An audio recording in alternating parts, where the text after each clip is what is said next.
আমাদের অসুবিধা আ, ভুলে গেলে ম- সমস্যা নেই, বলেন মানুষ আর কি। আমাকে জিজ্ঞেস করে যে আমি কেন এখন, মানে আগে আগে আমি অনেক বেশি ফারান ভাই টাইপের ছিলাম, এখন আমি অনেক বেশি রেস্ট্রিক্টেড হয়ে গেছি। এটা নট নেসেসারিলি আমাদের কোনো কন্ট্রোভার্সি বা অনলাইন পার্সোনাল জন্য, এটা রাদার দেন আমার অফলাইন লাইফের জন্য। কিভাবে? আমার টিচিং অ্যাসিস্ট্যান্ট হিসেবে ল্যাব নিতে হয়, ফ্লুইড ল্যাব। সো ফ্লুইড ল্যাবের মধ্যে আমি একটা বিকার থেকে মনে হয় পানি ঢালতে বলছি স্টুডেন্টদেরকে বা কিছু।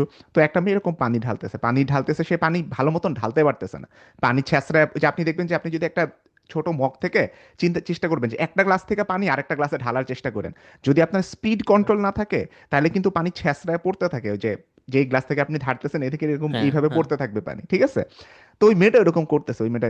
আবারও আমরা ইয়া নিয়ে কথা বলতেছি, আমাদের স্কিল, এআই প্রুফ স্কিল নিয়ে কথা পানি বলতেছি, ঢালা যেগুলো এআই শিখাচ্ছে এরাই, পানি ঢালা এরাই শিখাচ্ছে, কিছু বিদেশে যায় এক্স্যাক্টলি। পানি ঢালতে শিখায়। মানে কিছুক্ষণের মধ্যে এনায়েত আমাদের জানাবে কিভাবে সঠিকভাবে পানি ঢালতে হয়। Guys, exactly tutorial. যায় না কোথাও। আমি রিসেন্টলি গর্ডন রামজের পেঁয়াজ কাটার ভিডিও দেখছি, অদ্ভুত। মানে আমি আমি আমার বাসায় পেঁয়াজ ভুলভাবে কাটতাম, আমি এতদিন জানি পেঁয়াজের স্টেম কাটতে নাই, পেঁয়াজের এক পাশ আটকায় রাখতে হয়, ওইটা না কাইটা তারপরে হরাইজন্টালি স্লাইস করতে হয়, দেন তাড়াতাড়ি পেঁয়াজ কাটা যায়। আমি এখন এইগুলো শিখতেছি ভাই, মানে বুঝেন অন্য Nice. লেভেলে আছি এখন আসলে। তো যেটা হয়েছে, ওই বিকারে থেকে পানি ঢালতেছে, পানি ছেঁচড়ায় পড়তেছে। মেয়েটার আমি বললাম আচ্ছা ঠিক আছে তুমি এটা কইরো না, আমি করি, আমি ঢাইলা দিতেছি। মেয়েটা না অফেন্স খায় গেল যে তারপরে তারপরে হচ্ছে যে আমি যখন ঢালতেছি তখন হচ্ছে পানি যখন আমারও একটু ছ্যাঁচড়াইছে পানি, তারপরে বলা যে তাহলে তো তোমারও তো ছ্যাঁচড়াইতেছে এগুলো, তো তুমি তো ঢালতে পারতেছো না। তো তাহলে তুমি ইয়ে করে, মানে আমি আসলে মেয়েটারে কিন্তু, মানে মেয়েটার উপকার করতে চাইছি, যে আচ্ছা ঠিক আছে তুমি তুমি এটা করতেছো হ্যাঁ। না, তোমার তোমার হয়ে আমি করে দিতেছি এটা। কিন্তু ওদের আবার হইতেছে এরকম, মানে ওরা কি টাইপের জিনিস হচ্ছে অফেন্স খায়, এটা আমি কল্পনা হয়তো করতে পারি না। আমার কাছে এই কারণে কোন কোন টপিকে মানুষ বেশি অফেন্স খাইতে পারে, এইটার স্যাম্পল সাইজ বাইরে গেছে। আগে বাংলাদেশে, আচ্ছা বাংলাদেশের মানুষ এটাতে জীবনে অফেন্স খাবে না, বলবো যে "হ্যাঁ, আমার টিচার আমাকে করে দিতেছে, এটা তো আরো ভালো, আমার টিচার আমাকে ল্যাবের কাজ করে দিতেছে, এখানে ল্যাবের কাজ স্টুডেন্টরা নিজেরা করবে"। এইটা যদি টিচাররা করে দেয়, তার মানে এটাতে ওরা বলবে যে আমি তো টাকা দিয়ে পড়তে আসছি, আমি টিউশন ফি দিয়ে পড়তে আসছি, এখানে ল্যাবের কাজ আমি নিজের হাতে শিখতে আসছি। সো এটা একটা নেগেটিভ জিনিস যে টিচার করে দিতেছে বা ইনস্ট্রাক্টর করে দিতেছে। আমাদের বইলে দেওয়া থাকে যে তুমি গাইড করবা, নট নেসেসারি তুমি নিজে কাজটা করে দিবা। সো আর বাংলাদেশে তো উল্টা, যে হচ্ছে যে পারলে স্টুডেন্টের যে গ্রুপের মধ্যে একজনই থাকে যে ল্যাবের সব কাজ করে, এরকম টাইপের। এটা হলো ভালো, নাইলে ইনস্ট্রাক্টর যদি করে দেয় সেটা ভালো। সো উল্টা আর কি। তো এরপরে থেকে আমার কাছে যখন স্যাম্পল সাইজ বাইরে গেছে যে কি কি জিনিসে মানুষ অফেন্স খাইতে পারে, আমি মনে হয় আরো বেশি রেস্ট্রিক্টেড হয়ে গেছে আমার কাছে। আমার কাছে নিজের এটা এইটা এটা মনে হয়। সো দুঃখজনক। শুনছেন ভাবি, এনায়েত ভার্সিটিতে যে পানি ঢেলে খাওয়ায়, বাসায় কি কিছু করে সব? হাওয়াই হ্যাঁ, না রে ভাই ওইটা। পানি। বাসার বড় বাসার কাজ তো বললামই, পেঁয়াজ বাসায় কাটাকাটি হয় না? কাটে তো। হ্যাঁ, 12 ঘন্টা হ্যাঁ, ধরে টেবিল সেট করো, সেটাই তো গ- বললি। গর্ডন রামজের স্টাইলে পেঁয়াজ কেটে দেই, আর আর কি লাগবে? এটা এটা একটা ভালো ব্যাপার, যখন তুমি একবারে বেস্ট, ধর একটা জিনিস তুমি অনেকদিন পারো না, এরপরে তুমি ভাবলা আমি এটা শিখবো। তুমি যখন একবারে খুব ভালো কারো কাছ থেকে শেখার চেষ্টা করো, তখন একবারে বেশ বড় একটা জাম্প হয়, হ্যাঁ, ইমপ্রুভমেন্ট আসছে স্কিলের উপরে। So, আমি কোনোদিনও পেঁয়াজ কাটতে পারতাম না। এরপর ধরো আমার মা শিখাইছে না, বাপ শিখাইছে না, জামাই বসিয়েছে না, আমি একবারে গর্ডন রামদের কাছ থেকে পেঁয়াজ কাটা শিখছি। হঠাৎ করে তুমি পুরা কার্ভটা জাম্প করে এখন আমি আমার বাপ মা সবার থেকে ভালো পেঁয়াজ কাটতে পারি, ওই স্টেজে চলে গেছো। তো এরকম অনেক কিছু আছে যেটা ভালো। আমি যেরকম হোটেলের একটা ভিডিও আছে ইউটিউবে, হোটেলের হোটেলের মতো করে চিকেন রান্না করার, রাইট? ঢাকার হোটেল, এই টাইটেলটা এটাই, এক্সাক্ট টাইটেল, হোটেলের মতো করে। সো আমি ধরো পারি না কখনোই আমি মুরগির মাংস রাখতে পারি না, হঠাৎ করে আমি এখন হোটেলের মতো মুরগির মাংস রাখতে পারি, এরকম ব্যাপারটা। মাঝখানে আর কোনো মানে ইয়া নাই, কোনো হিস্ট্রি নাই ওই স্কিল শেখার। তো ব্যাপারটা ভালো। এই জন্যই ভাই আমি এখনো ডিজিটাল মার্কেটিং শিখার জন্য অপেক্ষা করতেছি, বেস্ট কে আসে, কারণ খালিদ ফারহানের কাছ থেকে তো শিখা যাবে না। সো ওইটা এখন ভাই একটু বললেন ক্লড যে গর্ডন রামজে কে আপনার ফিল্ডে। সাদমান যে কথাটা বলছে এসিওর এবং এআই এর, 99% মানুষ তো নর্মাল, মানে এসিওর যুগ যখন ছিল তখন সেম প্রবলেম ছিল।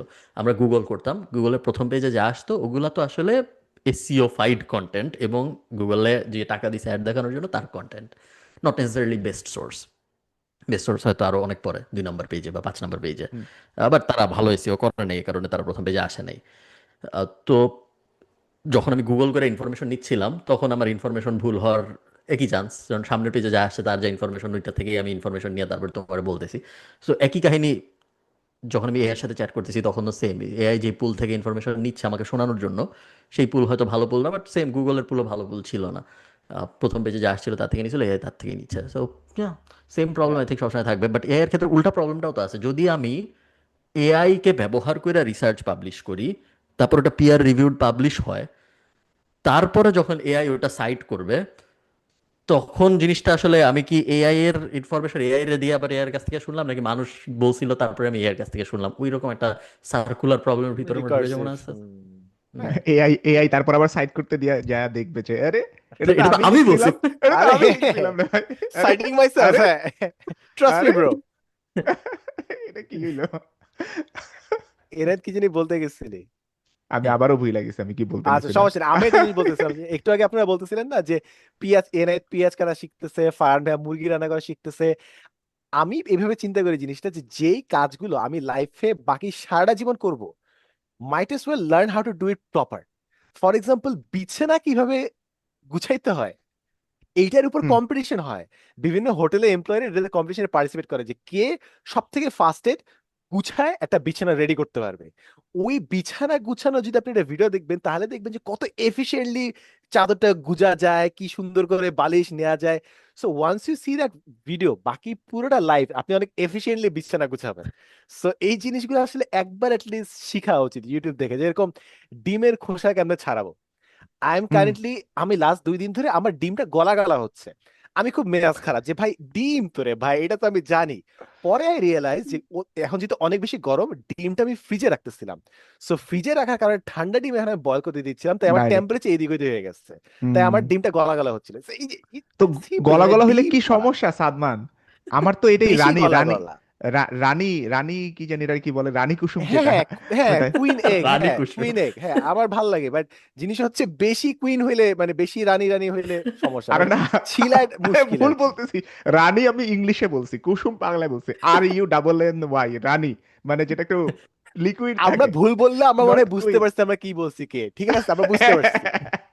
এত ইন্টারপ্রিটেশন কমিউনিকেশন ঠিক ইজ আছে, ইন্টারপ্রিটেশন ঠিক আছে। কোনো একটা কোনো একটা কারণে আমরা ডিম নিয়ে অনেক কিছু জানি। যেমন ধরো আমি তোমাদের একটা ইন্টারেস্টিং ইনফরমেশন শেয়ার করি, কেন আপনারা জানি হয়তো না অনেকেই জিপিটি জানতেন। মনে হচ্ছে, বলেন বলেন। না না, ইটস টোটাল পার্সোনাল এক্সপিরিয়েন্স। আপনারা হয়তো জানেন না, ইউরোপে ডিম বাইরে রাখা হয়, কিন্তু পৃথিবীর বেশিরভাগ জায়গায় ডিম ফ্রিজে রাখা হয়। এবং হ্যাঁ এটার পিছনে যেমন আমেরিকা সম্ভবত ডিম ফ্রিজে রাখতে হয় কেনার হ্যাঁ, পরে। আমাদের ফ্রিজে রাখা। বাট ইউরোপে ডিম কিন্তু ফ্রিজে রাখে না। ইউরোপে ডিম কিনা বাসায় রাখে, বাইরে বাইরে রাখে, ফ্রিজের বাইরে, এবং কোনো সমস্যা হয় না। এবং এটার সাথে ঠান্ডা গরমের ইস্যু না, ইস্যুটা হলো কি জানি একটা দিয়ে ডিম ধয়, ডিম হওয়ার পরে। আহ এবং ওই কারণে ওইটা মানে আমেরিকায় ধয়, ইউরোপে ধয় না, অথবা ইউরোপে ধয় আমেরিকায় ধয় না। এই একটা কারণে বাকি পৃথিবীতে ফ্রিজে রাখতে হয়, নাহলে নষ্ট হয়ে যায়। কিন্তু ইউরোপে ডিম পেয়ে যায়। কত কিছু যে আপনারা জানেন একটা ভাই, পডকাস্ট থেকে, এটা ট্রুলি আপনারা truly guys, the peak of information, পানি কিভাবে 100%। ঢালতে হ্যাঁ হয়, ডিম কিভাবে ফুটাইতে হয়। আপনারা শুনেন, ফারহান ভাই নিজে ডিম পারে, যে নিজে ডিম পারে না সে কোনোদিন ডিম সম্পর্কে এত কিছু জানবে না। সে দেখে তার ডিমটা কোন জায়গায় কিভাবে ধোয়া হইতেছে না হইতেছে। বাই দ্য ওয়ে, আপনারা কেউ শার্ট ভালো মতন গুছাইতে পারেন? ভাঁজ করতে পারেন, শার্ট ভাঁজ করতে ডিফিকাল্ট, পারেন? That's a difficult thing. হ্যাঁ। আমি প্রপারলি মানে আমি সমস্যা থেকে করতে বাঁচতে পারবো, আমি বাট শার্ট পরি, প্রপার হয় না। আমি শার্ট পরি না।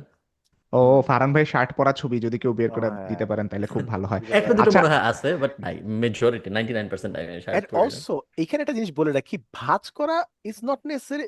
মানে যখন আপনি দামি কোনো লন্ড্রিতে যাবেন, ওরা কিন্তু একটা শার্টের জন্য ঝুলায় রাখবে, ভাঁজ করার কিন্তু হুম জিনিস হুম নাই, বিকজ তাদের জায়গার অভাব হুম নাই। হুম সো হুম আমাদের হুম। যেহেতু জায়গা সংকুলন হয় না, তাই আমরা ভাঁজ করা শুরু করছি। এবং অনেক মানুষই ভাঁজ করাটাকে একটা আর্টের পর্যায়ে নিয়ে গেছে। আমার রাইট। মনে আছে স্কুল কলেজে থাকতে অনেকে প্যাটার্ন করে ভাঁজ করে এটা আয়রন করতো, সো দ্যাট স্টার মার্ক থাকতো, রেক্টাঙ্গেল থাকতো, এই ধরনের জিনিসপত্র থাকতো আর কি। ভাই, ওইগুলা আমি আপনার জীবনেও শিখতে পারবো না, একদিন শিখতে হবে। আমরা যখন কেউ এই পডকাস্টে দেখা শুরু, যখন আজকে কেউ সকালবেলা উঠছিল ঘুম থেকে, সে ভাবে নাই যে আজকে তার জীবনে এত এত ইন্টারেস্টিং ইনফরমেশন সে একসাথে পাওয়া যাবে। একসাথে এবং পাওয়া যাবে। Your welcome. হ্যাঁ। এছাড়া আমাদের আর কিছু বলার নেই।